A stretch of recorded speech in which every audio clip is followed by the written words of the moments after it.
this is macroeconomics. We're talking about monetary and fiscal policy.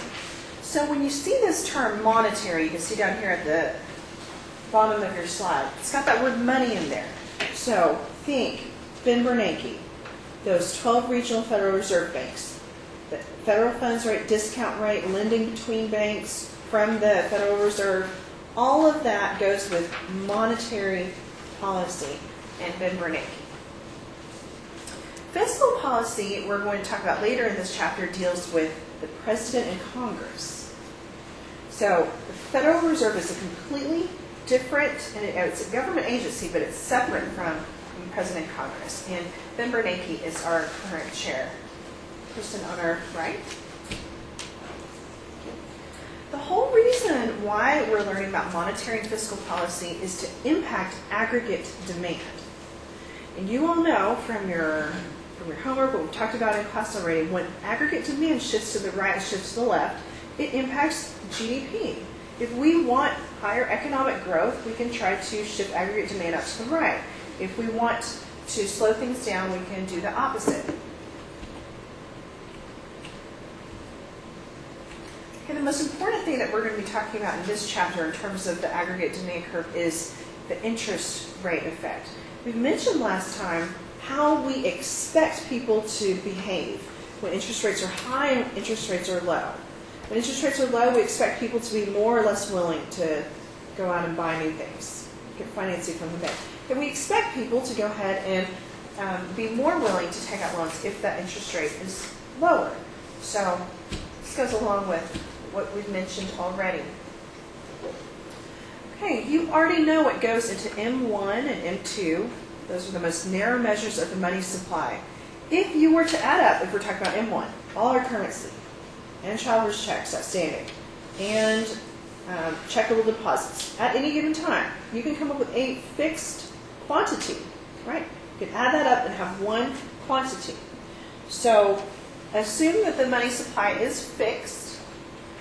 R is what your author in your book uses as the abbreviation for the interest rate. So if you see R in the book, they mean the interest rate. The demand for money is downward, it's going to be downward sloping. And it reflects how much money people want to hold in liquid form. Now remember from last time, liquid means how easily can you convert your money into the goods and services that you want. So when interest rates are low, you don't have much of an incentive to be investing it anywhere. You're just as better off holding onto it in cash. And so when interest rates are low, people are going to demand more money in its liquid form. When interest rates are high, people are going to want to be putting that in investments. And they're not going to be wanting to hold that in terms of, onto that in terms of cash. So money supply is fixed. We said there's one quantity. If something's fixed and there's only one quantity, what's it going to look like? Straight line, vertical line. When your author has M here, he means quantity of money. Okay, there's the money supply. It's fixed by the Fed. FOMC is monitoring that, and they vote on whether or not to increase or decrease this. The demand for money in its liquid form, downward sloping. So this is a new graph that we're adding into our toolkit today. We can use it just like we do all of our other graphs by looking at the equilibrium. And we're just going to apply all this buying and selling bond business that we had on the quiz to the money supply. What is it going to do to the money supply? It's going to shift to the right or to the left. And then we can see what's going to happen to the interest rate. Okay, don't worry about this slide. Slide number, I think it's 5 for you all. So don't worry about that. We're going to skip to the next one.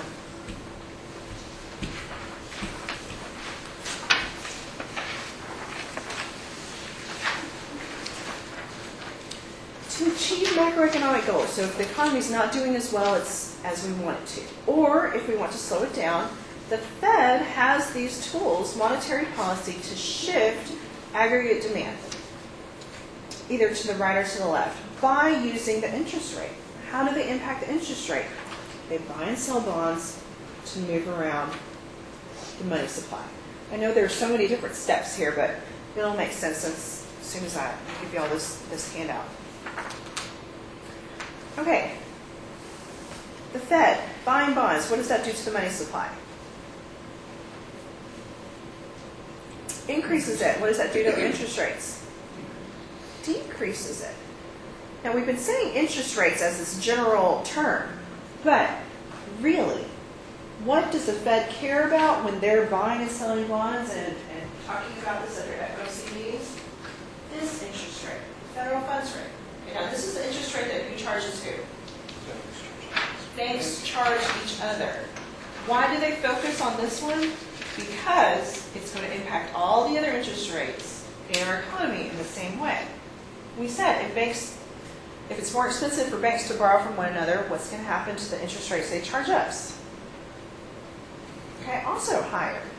And it's not just for car loans, home loans, all of those loans that we go to the bank to take out, those interest rates, all of those are going to be higher.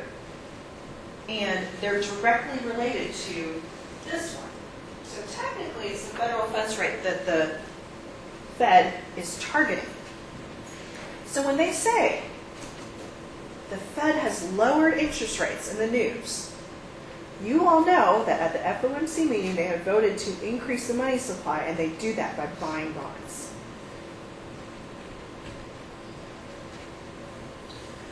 Right. The effects of reducing the money supply. How does the Fed do that?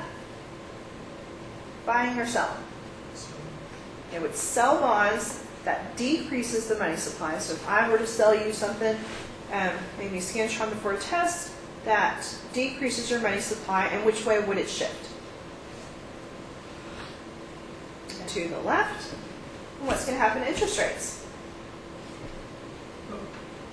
Okay, there's our new equilibrium. That was our old one down here. At R2, that's the new interest rate that we're going to see at our new equilibrium. With higher interest rates, what are we going to expect people to do? Buy less. Buy fewer cars, buy fewer houses. And what is that going to do to aggregate demand? Okay, shift it to the left. So we've got lots and lots of pieces, and we're just putting it together now. So let me let you practice with this handout, and then we'll come back to our slides.